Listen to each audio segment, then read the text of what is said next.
From boats for children through to high-performance dinghies and keelboats, or comfortable and long-ranging cruisers, there really is something for everyone who has the urge to sail. Because sailing is such a varied activity, it can be hard to know where and how to get afloat. Fortunately, there are more opportunities today than ever before to learn how to handle a boat, whatever your age or background. If possible, learn to sail in a dinghy, as these small, light boats strip sailing down to its basics and provide an immediate response that really teaches you quickly. If you prefer a more stable and slower reacting boat to learn in, you can start in a small keelboat or even a larger cruiser. Rig your boat as described in the accompanying Go Sail book. Wheel the boat on its launching trolley to the water's edge and turn it head to wind to hoist the sails. Launch the boat as described in the book and get clear of the shore before you start to practice starting and stopping. The most important point to remember when handling any sailing boat is that there are no brakes. Sailors must use the power of the wind to get the boat moving and to get it to stop. The simplest way to stop is to turn the boat onto a close reach and let the sails out fully until they shake like flags and the boat stops. This is known as lying to. To start sailing, simply pull the sails in, using the sheets, and the boat will move forward. Watch the luff of the sail, that's the front edge, and pull in the sail until the luff just stops shaking. Remember to keep the tiller in the middle when you pull the sails in, otherwise the boat will start to turn as soon as the sails fill. Also remember to check that the centreboard is at least halfway down to prevent the boat sliding sideways. A centreboard or daggerboard is used in a dinghy to resist the sideways force from the sails so that the boat moves forward. The closer you sail towards the wind, the greater the sideways force from the sails, and the more the centreboard or daggerboard should be lowered. It should be fully down when the boat is close hauled. Sideways force is 0 on a run, so as you turn away from the wind, you should raise the centreboard until it is almost fully up when you are running. Always keep a small amount down, however, otherwise it can be difficult to steer. The rudder is a boat's primary steering control, but you can also steer by using the sails and, in a small boat, by using crew weight. Hold the tiller extension in the hand nearest the stern. A dagger grip with the tiller extension held in front of the body gives good control. Sometimes it is easier to hold the extension in a panhandle grip, as when tacking this 470. Turning towards the wind is known as luffing or luffing up, while turning away from the wind is called bearing away. Whenever you want to change course, you have to use one or other of these manoeuvres. To luff up, push the tiller away from you and then centralise it when you have turned onto the new course. Pull the sails in until they stop shaking at their luffs and they are set correctly for the new course. Lower the daggerboard or centreboard to counteract the increased heeling force on the new course and be ready to move your weight outboard. To bear away, pull the tiller towards you and then centralise it when you have turned to the new course. In a two-sail boat, ease the main sheet and the jib sheet until both sails are set correctly on the new course. Raise the daggerboard or centreboard to the correct position for the new course and be ready to move your weight inboard as the heeling force decreases. While it's easy for the crew to sheet in the jib, as she has two hands available for the job, sheeting in the mainsail can be awkward for the helmsman, who also has to control the tiller at the same time. With the main sheet in one hand and the tiller extension in the other, this is accomplished by moving the hand with the tiller extension in it down towards the main sheet block. Taking hold of the main sheet together with the tiller extension, then raising the hand and the end of the extension to pull in the sheet. Then take hold of the main sheet near the block with the main sheet hand. Pull in again and repeat the process until the sail is sheeted in as far as you need. Most boats sail fastest when they are kept upright, so you and your crew must move your weight to counteract the heeling force from the sails. This is greatest when sailing close hauled, so on this point of sail, expect to be sitting out on the side deck in all but light winds. Keelboats do usually heel over rather than sailing upright, but it is still a good idea, especially if you're racing, to try and keep the crew weight up to windward as much as possible. As you turn away from the wind, the heeling force reduces and your crew can move into the boat, ending up on the opposite side to you when sailing on a run. So remember, steer the boat through the turn, then centralise the tiller when you're on the new course. Lower the centreboard as you turn towards the wind and raise it as you turn away from the wind. The closer you sail to the wind, the more you need to sit out to balance the heeling force. And boats sail fastest when they are kept upright, so sit out hard in a dinghy. The course on which a boat is sailed is often described by its angle to the wind. Collectively, the different angles are called the points of sailing. For each point of sailing, or angle to the wind, you must adjust the sails, the centreboard position, and the crew position to keep the boat sailing fast, upright, and under full control. The easiest points of sailing when you are starting to sail are the reaching courses: a close reach, beam reach, and broad reach. They are the easiest because they do not require such accurate steering or sail trimming, and they're also the fastest points of sailing for most boats. On a beam reach, the wind comes square across the side of the boat at a 90-degree angle. Expect to sit right out in a moderate breeze to balance the boat. The sails should be about halfway out and the centreboard or daggerboard about halfway down. Turn towards the wind from a beam reach until the wind is about 65 degrees off the bow and the boat is on a close reach. The sails need to be pulled in a bit and the centreboard or daggerboard should be lowered to about 3/4 down. Turn away from the wind until the wind is aft of the beam, about 135 degrees from the bow, coming over the helmsman's aft shoulder. The boat is now on a broad reach. Let the sails out and raise the centreboard or daggerboard to about 1/4 down. Close hauled is as close to the wind as it is possible to sail. Turn towards the wind until it comes from about 45 degrees off the bow. Put the centreboard or daggerboard fully down to resist the sideways force, which is at its maximum when close hauled. Pull the sails in tight. In all but light winds, expect to sit out hard to balance the boat and keep it upright. Sailing directly away from a wind is called running. It's the only point of sailing when a boat can sail in the same direction on either port or starboard tack. The sails are eased right out.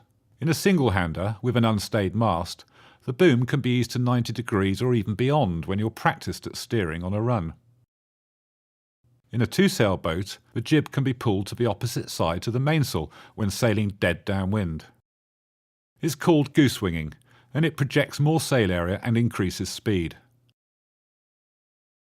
If a boat has a spinnaker, this is usually hoisted for a run. Because the heeling force is near zero, the crew of a two-person dinghy sit on opposite sides to balance it. In a single-hander, the helmsman sits near the middle and should be ready to move his weight in or out to counteract any rolling. So remember, if the wind comes over the port side, the boat is on port tack. If the wind comes over the starboard side, it is on starboard tack. Reaching courses are the easiest and fastest points of sailing. Adjust the sails, the centreboard position, and move your crew weight to suit the point of sailing you are on. Tacking is the manoeuvre used to turn the bow through the wind when a change of course involves turning from port to starboard tack or vice versa. You can tack from any upwind course to another, but usually boats tack from a close haul course to the other close haul course on the opposite tack. It is important to make sure that the boat is sailing fast before starting the tack, or it may not have the momentum to complete the tack and may stop head to wind.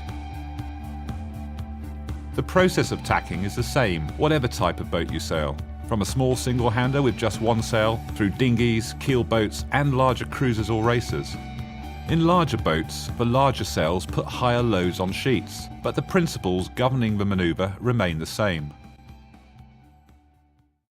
During a tack, you need to change hands on the main sheet and the tiller and move across the boat, keeping control of both tiller and main sheet at the same time. Handling the tiller extension and the main sheet during a tack is often one of the most difficult skills to master, so don't worry if at first you end up with tangled arms, sheet and tiller. Knowing when to move across the boat often causes problems for beginners. Since your weight is needed to keep the boat upright once the sails fill on the new tack, it is important that you move at the right time. Watch the end of the boom and begin to change sides when it swings in towards the centerline. Plan to be in the middle of a boat as, or just after, the boom crosses the centerline. Don't forget to duck as you move across the boat. Look over your aft shoulder to check that you're not going to hit anything.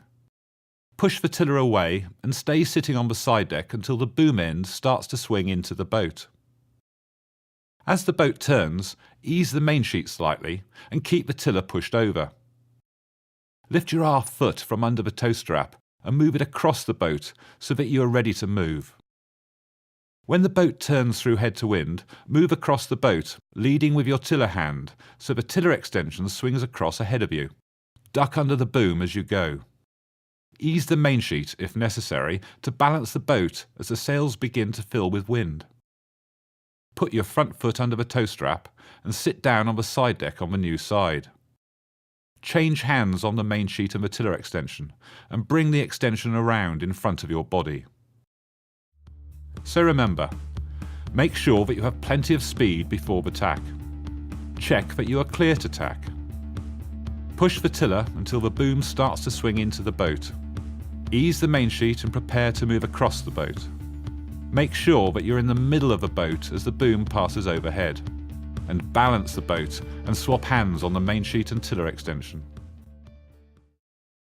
In a two-person dinghy, it is usually the helmsman who decides when to tack. She is responsible for ensuring that the new course is clear and for making sure that the crew is ready. After the tack, she must check the sail trim, boat balance and the new course. The crew is responsible for releasing the jib sheet, picking up the new sheet, moving across the boat and sheeting in the jib on the new side as the boat completes the turn. Before the tack, the helmsman checks that the area is clear, then calls "ready about" to warn the crew. When the crew is ready, she calls "ready" and uncleats the jib sheet. The helmsman calls out "Leo," then starts the turn. The tiller should move about 30 degrees from the centre line. As the boat turns head to wind, the helmsman keeps the tiller pushed over and starts to cross the boat, leading with the hand holding the tiller extension.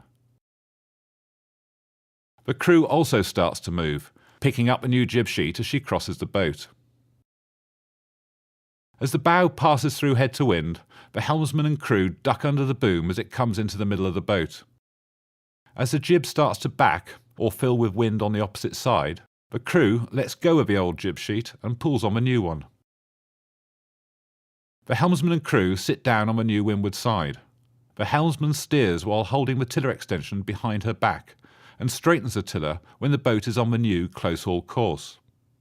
The helmsman swaps hands on the mainsheet and tiller extension by bringing the mainsheet hand to the extension, releases the extension with the other hand and brings it around to pick up the mainsheet.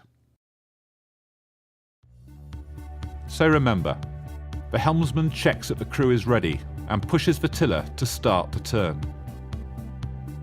Don't rush across the boat. The manoeuvre takes longer than you may think. Wait until the boom swings towards the centre before moving. As the jib starts to fill on the wrong side, let go of the old jib sheet and pull on the new one. Don't pull it across too early. Keep steering through the manoeuvre until you are on the desired course, then centre the tiller and swap hands on the tiller extension and mainsheet. Jibing has the same result as tacking. The boat is turned to bring the wind to the other side of the boat. But when jibing, the boat is turned downwind, i.e. with the wind behind you, so that the stern passes through the wind. During a jibe, the boat bears away until it is heading directly downwind, then continues the turn until the mainsail swings rapidly across to the other side. The process of jibing varies slightly from dinghies with lightly loaded sails and larger boats with heavier gear and higher loads.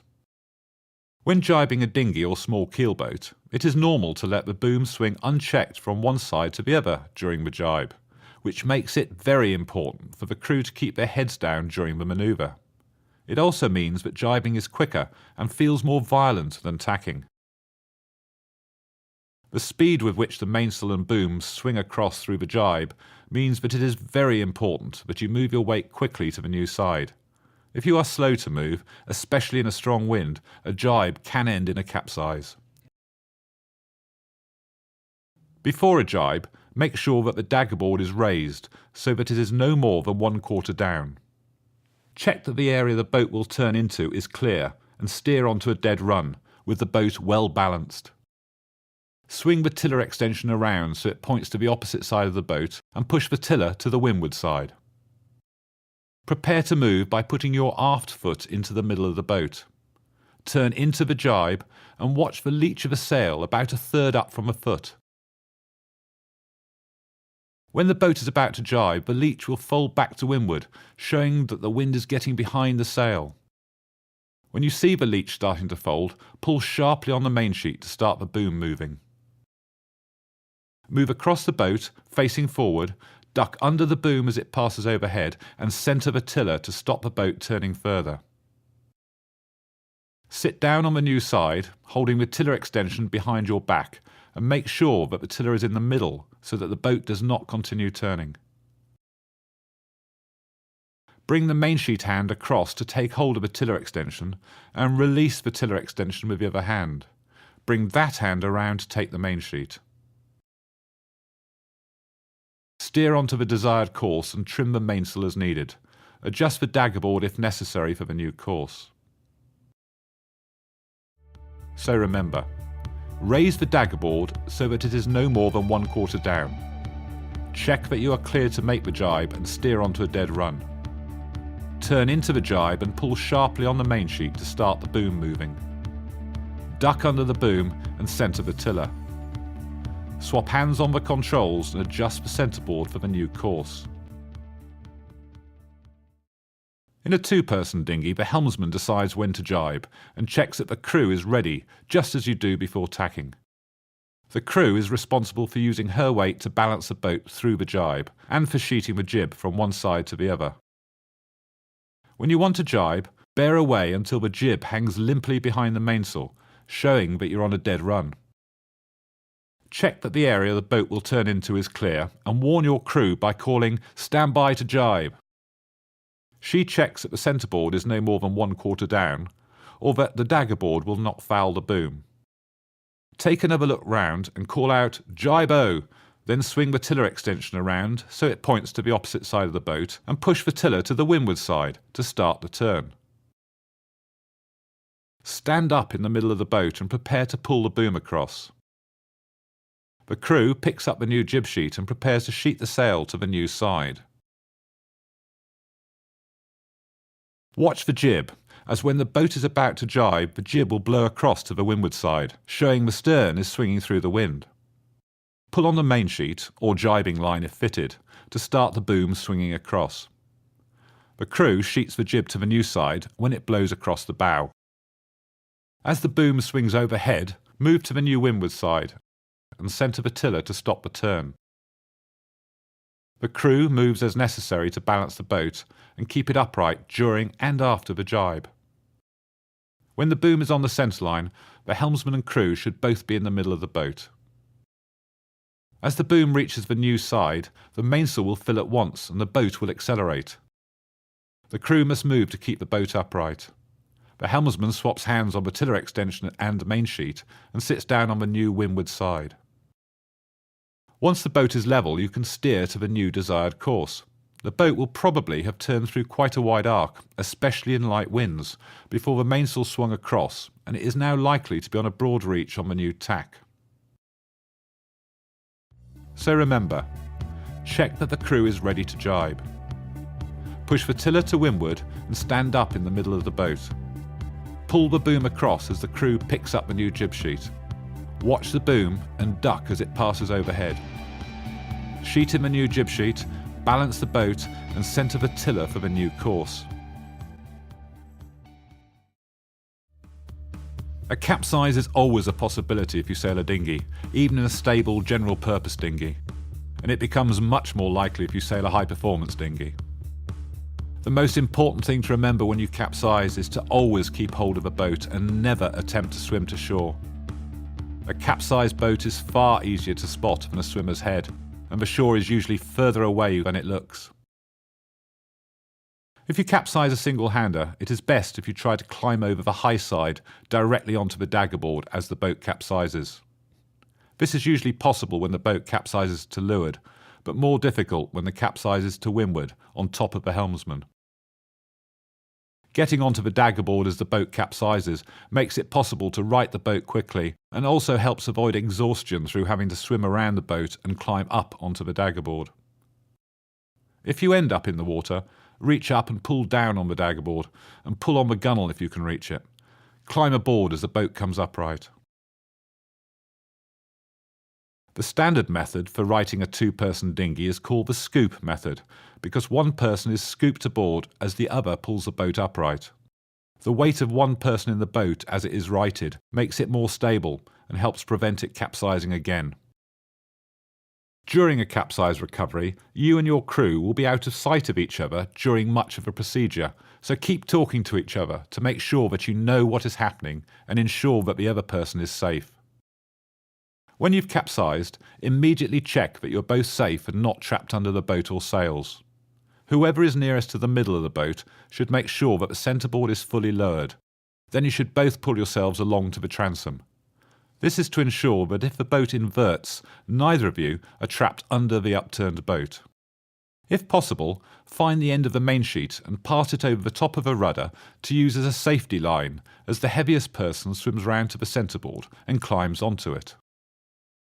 When the person doing the righting is on the centreboard, she tells the other person to move into the boat. This crew member finds the uppermost jib sheet and throws the end to the person on the centreboard, who, once she has hold of a jib sheet, can let go of a main sheet that she was using as a safety line.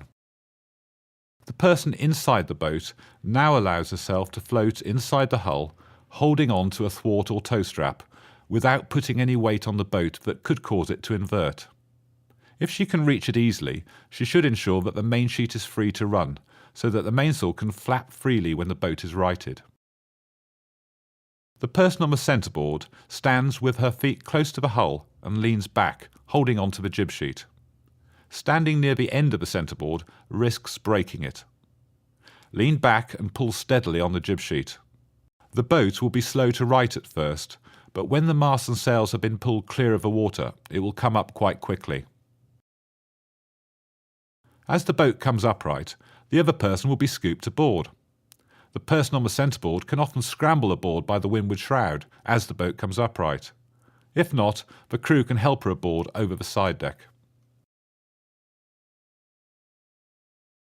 Modern dinghies, especially high-performance ones, are often very prone to invert when capsized. This is because they usually have a high amount of built-in buoyancy that is situated in the sides and the floor of a boat rather than in the bow and stern. This helps them to come upright with very little water in them, but it also causes them to float very high on their sides when capsized. Floating high makes it more likely the boat will invert. If a boat inverts, its decks can form a seal with the water, and the resistance of the sails underwater also makes it slow to right. The technique for righting an inverted boat is to bring it up to the normal capsized position, lying on its side, before proceeding with the scoop method. Remember to right the boat so that the mast comes up against the wind. This makes the recovery from the normal capsized position much easier and will help prevent the boat capsizing again. So remember, always keep hold of the boat. Check that you are both safe. Fully lower the centreboard and pull yourselves along to the transom. One of you climbs onto the centreboard while the other passes up the jib sheet. Lean back and pull on the jib sheet to right the boat. Try to scramble on board as the boat comes upright while the person in the water is scooped into the boat. Most boats have a facility to hoist a spinnaker when sailing on downwind courses to add sail area and increase speed. There are two types of spinnaker: asymmetric spinnakers, which are flown from a bowsprit, that's a pole that pokes out from a bow, and conventional spinnakers, which require a removable spinnaker pole that attaches to the mast. An asymmetric spinnaker is stowed and launched from a built-in chute at the bow or pouches either side of a mast. The bowsprit is normally retracted when the asymmetric is not being used, and so it has to be extended when the sail is hoisted. To hoist, the helmsman bears away to a broad reach while the crew pulls the halyard, which in many systems also extends the pole as well as hoisting the sail. The process is reversed to drop the sail. An asymmetric spinnaker is trimmed using two sheets, just like a jib. The crew must avoid oversheeting the sail and try to keep it trimmed with a slight curl in the luff for maximum speed. An asymmetric is inefficient when sailing on a dead run, so sailing downwind is done in a series of reaches and jibes. Jibing an asymmetric spinnaker is a relatively simple process, but it still requires good timing and coordination between helmsman and crew. An asymmetric spinnaker is jibed just like a jib. The crew lets out one sheet as she pulls in the other. Avoid a twist developing in the sail by holding the old sheet in tight until the boat is jibed, then pulling quickly on the new sheet to pull the sail around the forestay to the new leeward side. A conventional spinnaker is symmetrical and has the windward sheet, called the guy, led through the end of a movable spinnaker pole, which is attached to the mast. When the boat is jibed, the pole must be moved across the boat and attached to the spinnaker's other clew. The helmsman usually hoists a conventional spinnaker, whilst the crew fits the pole to the guy and to the ring on the mast, then adjusts the angle of the pole with the guy and takes the sheet to trim the sail.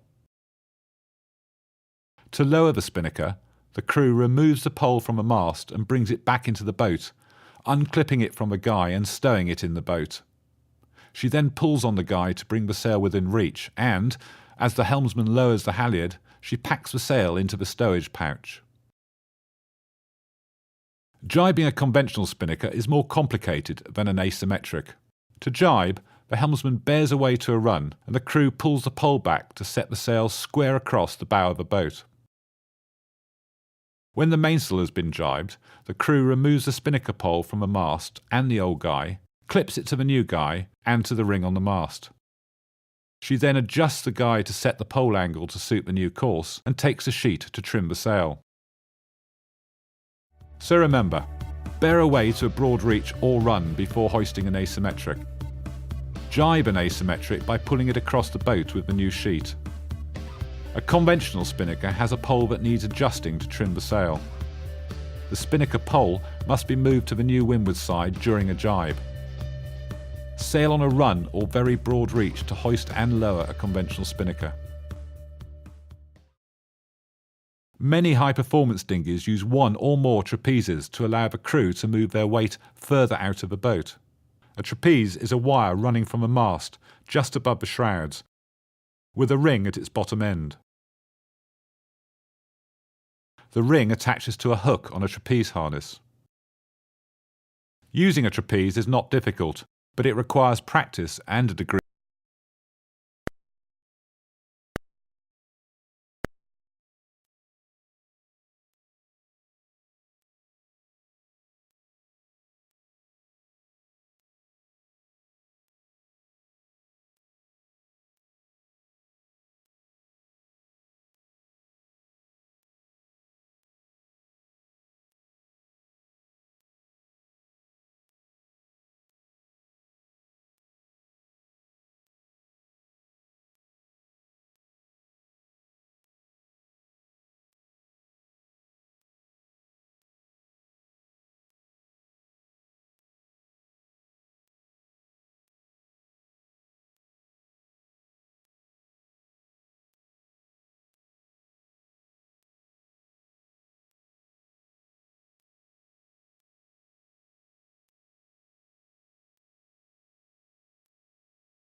So remember, learn to trapeze with an experienced helmsman.